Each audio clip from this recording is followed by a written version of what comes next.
গতকালকে হচ্ছে আমরা যখন আমাদের জায়গা থেকে জানতে পারি যে সাতপন্থীদের স্টুডেন্ট যে গ্রুপগুলো রয়েছে তারা সচেতন ছাত্র সমাজ বা এরকম একটি নাম দিয়ে আসলে আমাদের প্রধান উপদেষ্টার যে বাসভবন অর্থাৎ যমুনা এটি ঘেরাও করার কিংবা এর সামনে অবস্থান কর্মসূচি নেওয়ার একটি পরিকল্পনা করে, তখন আমরা আমাদের জায়গা থেকে তাদের মধ্যকার যে সমস্যাগুলো এই সমস্যাগুলো সমাধানের জন্য দুই গ্রুপের তাবলিগের অর্থাৎ সাতপন্থী গ্রুপ এবং জোবাইরপন্থী যে গ্রুপ এইগুলোর মধ্যে তাদের মধ্যে যে বিভিন্ন রকমের সমস্যা চলছে এগুলোর জন্য একটি যৌক্তিক উপায় সমাধান হয়, এটির জন্য আমরা প্রথমে গতকালকে রাত 12টার দিকে আমাদের জায়গা থেকে বিশ্ব অর্থাৎ আমাদের টঙ্গীর যে পশ্চিম সাইডে যে মসজিদটি রয়েছে ওই মসজিদের ওইখানে যাই যেখানে সাতপন্থীরা এখন অবস্থান করছে।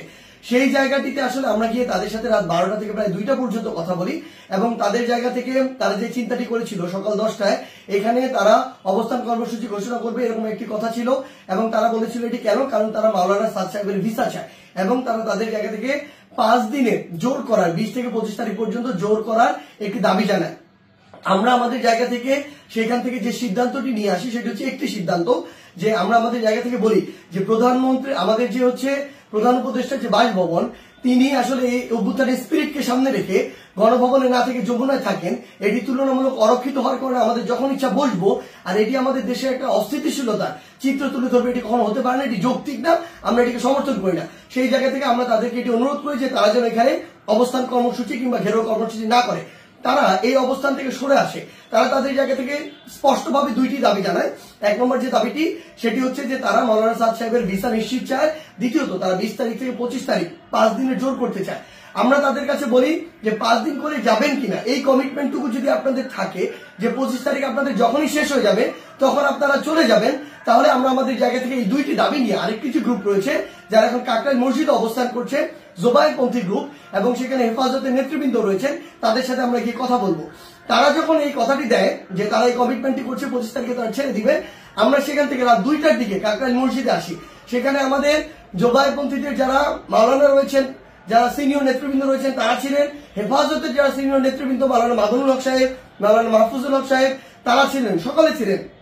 আমরা যখন তাদের সাথে আলোচনা করছি রাত 2টা থেকে 3টা যখন ক্রস করে যাচ্ছে তখন এই আলোচনা চলাকালীন সময় আমাদের কাছে ফোন আসে যে সাতপন্থীদের যে গ্রুপটি রয়েছে সেখান থেকে তারা তাদের জায়গা থেকে ওই যে আরেকটি যে মাঠ রয়েছে যে মাঠটি হচ্ছে ইস্তেমার যে মাঠ যে মাঠটি সেদিকে যাওয়ার জন্য তাদের 10, 15, 20 হাজার মানুষ আসলে ওই রকম একটি তাদের পরিকল্পনা কিংবা মুভ দেখা যাচ্ছে।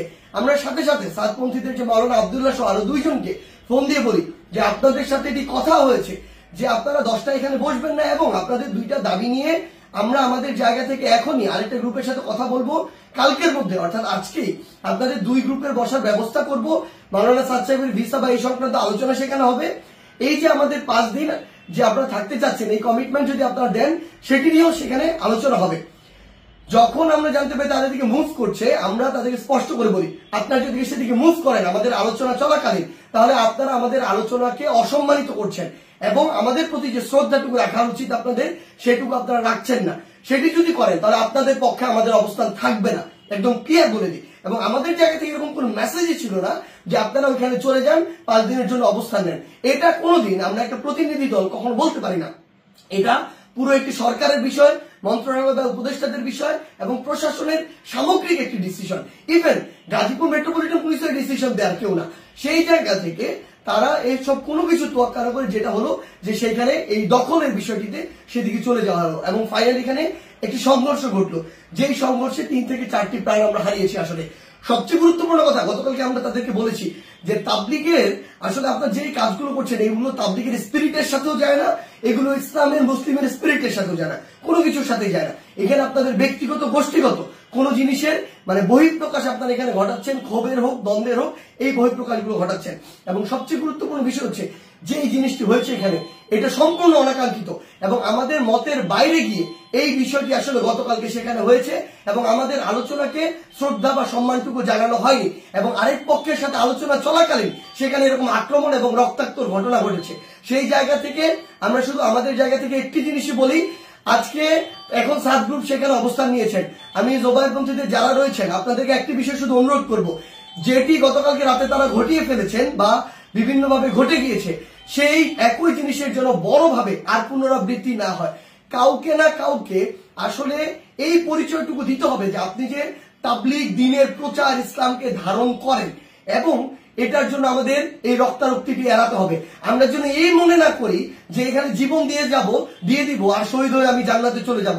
আমরা আমাদের ক্ষুদ্র জ্ঞান থেকে মনে করি এটা শহীদ হয়ে জান্নাতে যাওয়ার কোনো জায়গা হতে পারে না, এটা কোনো উপায় হতে পারে না, বরং এটা তাবলীগের মধ্যে, ইসলামের মধ্যে, মুসলিমের মধ্যে, দেশের মধ্যে একটি বিশৃঙ্খলা সৃষ্টি করা হচ্ছে।